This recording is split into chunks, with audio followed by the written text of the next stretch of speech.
We encourage philanthropy, so we raise funds and then distribute them across the county. So we focus on Cumbria and those communities that are most in need.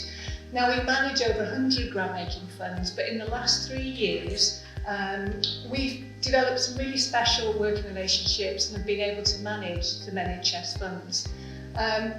The theme of today, one of the themes is connect. So our strapline is we connect people who care with causes that matter.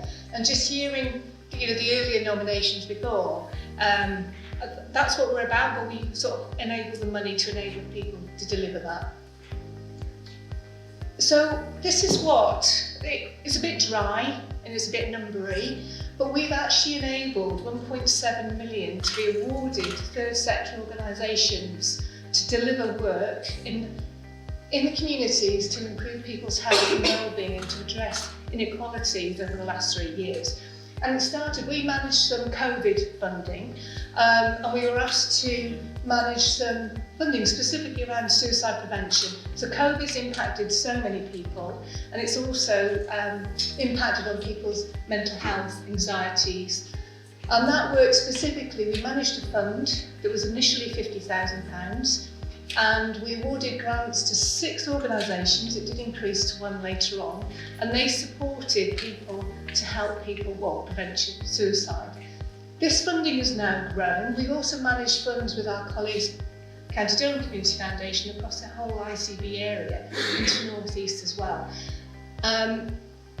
We're one of 47 community foundations in the UK, so we can partner across wider areas.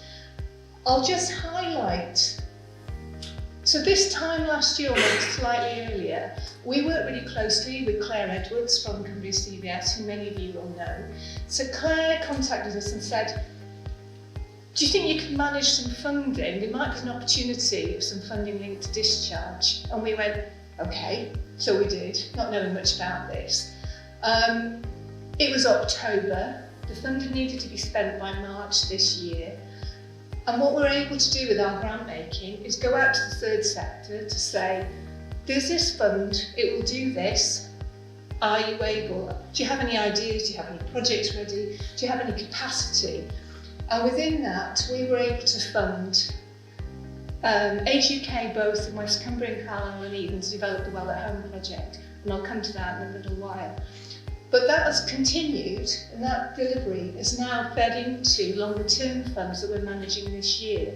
And that work has proved to be really important. So what we've been able to do is enable third sector organisations to come forward with ideas and opportunities and test ideas. And actually some of them bear fruit.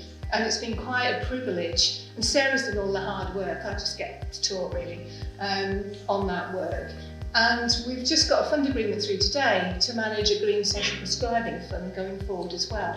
And so many of you that are involved in social prescribing, that's about funding third sector organisations to give opportunities to work in, to allow people to benefit from green social prescribing opportunities. So this is what we do. So we're like, we manage the money, we enable.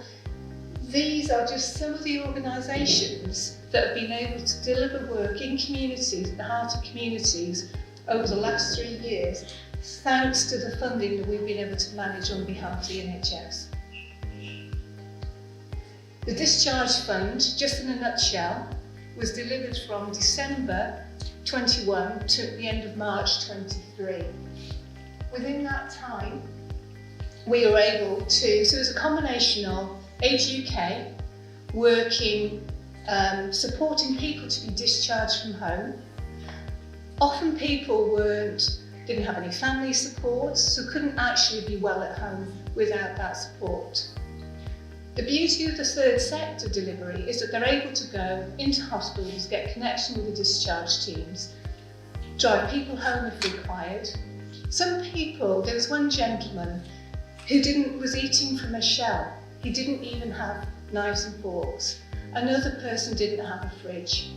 Another example of the person was that they were hoarding, so actually the property had to be cleansed before they were actually enabled home.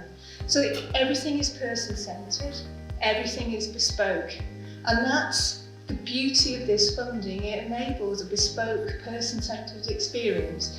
And then also, people are supported at home for 4 weeks, and other organisations can then support them longer term. So if social inclusion is an issue, befriending projects can then be supported. So it's not just about what's funded, it's about what other services they can benefit from. They also have rescued a canary.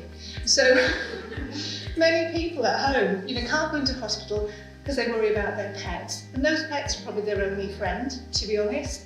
So Age UK West Cumbria, I think it was West Cumbria, stepped in and had a canary in their office for a while. Yes, and it was yellow, so there you go. So very flexible support. And I'm just so delighted that this work, and it's about partnership, collaboration, working with Claire has been phenomenal, actually. Our focus, our USP is managing grants and benefiting the third sector. So it's been fantastic to actually nominate and receive this award. But this is why we do it. So this lady has been supported through the process. There's actually a video with this lady, so I'll send the link to Karen and you can all see it. And so she's isolated at home, and she just says, just knowing that there was someone there was very helpful indeed. Because you do feel absolutely lost and you don't know what you're doing. I don't think I would have coped without them. To be honest, I think it would have gone downhill quickly. And thinking of discharge and being well at home, it's so important that people get back on their feet at home and then don't go back into hospital. And that's just one project that we've been able to fund through this work. And Sarah Farrow, we work really closely with Sarah. And how we work with everybody is, it's a question of how do we solve this problem? How do we work together? And we sort of try and get and do it. And we manage the money and the grant making and that support. But it's very much about collaboration and testing new ways of working. And we just want to do more of it, really.